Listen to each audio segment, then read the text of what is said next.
Do you want the fastest way to stand out, whether it be with your supervisor, your company, your customers, your clients? I'm going to share with you one of the fastest ways to stand out from the crowd, and it's not going to be that surprising. Welcome, colleagues. George Sloan from MyfordUniversity.com. We deal in personal and professional development from the perspective of higher education, particularly alternatives, because we don't believe that it makes sense the way it's set up these days. The traditional approach is yesterday's news. We're very much into outcomes. So if you want to really stand out from the crowd, be someone who finishes things. Think about that. You want to underpromise and overdeliver, not overpromise and underdeliver. You will stand out. And if it's because you underdelivered, you're going to stand out in a bad way. If it's because you overdelivered, you're going to stand out in a good way.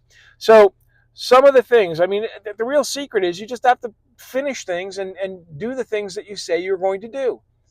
Granted, if people see that you're progressing and you're meeting some resistance, they'll cut you some slack, as long as it's circumstances and conditions outside of your control, but you're still fighting the good fight. They'll give you a little more time. But the bottom line is you have to finish what you start. You need to over deliver and under promise. Okay? Not the other way around. So here are some tips. I wrote a couple tips out for you. 1, deliver early. Surprise them in a good way, not a bad way. You want to solve the whole problem. I'll add to that and say, I sometimes say, hey, look, I uncovered another problem while we were dealing with this one, and I took it upon myself to rectify it if it's a small thing, or I've got 3 possible solutions for you, and I can implement it under this timeline and this budget. So be a pleasant surprise. One of my rules of thumb is I always say no surprises. I will tell you the good, the bad, the ugly. There will be no surprises. And I'm not just going to say, hey, we got a problem. I'm going to say, hey, we got a problem, and here's 3 possible ways to solve it. Remember, I always talk about the 1-3-1 model. 1 problem, 3 possible solutions, and this is the one I recommend to solve it. What do you want to do? And they'll usually go with your recommendation because they're going to have a trust built up in you because you deliver, which gets back to our other point. Make life easier for your boss, your client, your customer.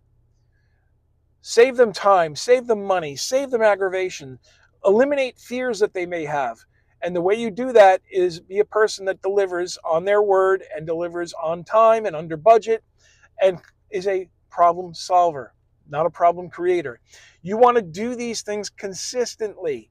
And if you are consistent, it basically will open doors for you. You're going to have new opportunities because they're going to come to realize, hey, you're a problem solver. They'll put you in situations that are very difficult and messy. It's happened to me. I've been put into situations where I've come in to clean up a mess, and I have a reputation for doing that, solving that problem. I've called myself a gunslinger, where I come and clean up the town. It's not a job that I envy. It's not a job I like doing, but it's one that I can do and will do for my clients.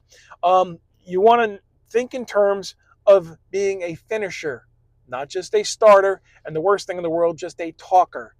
So say what you're going to do it, and do it well, and you will develop that reputation, and you will get that trust from your client, and it will open doors for you. It's a great set of skills to have.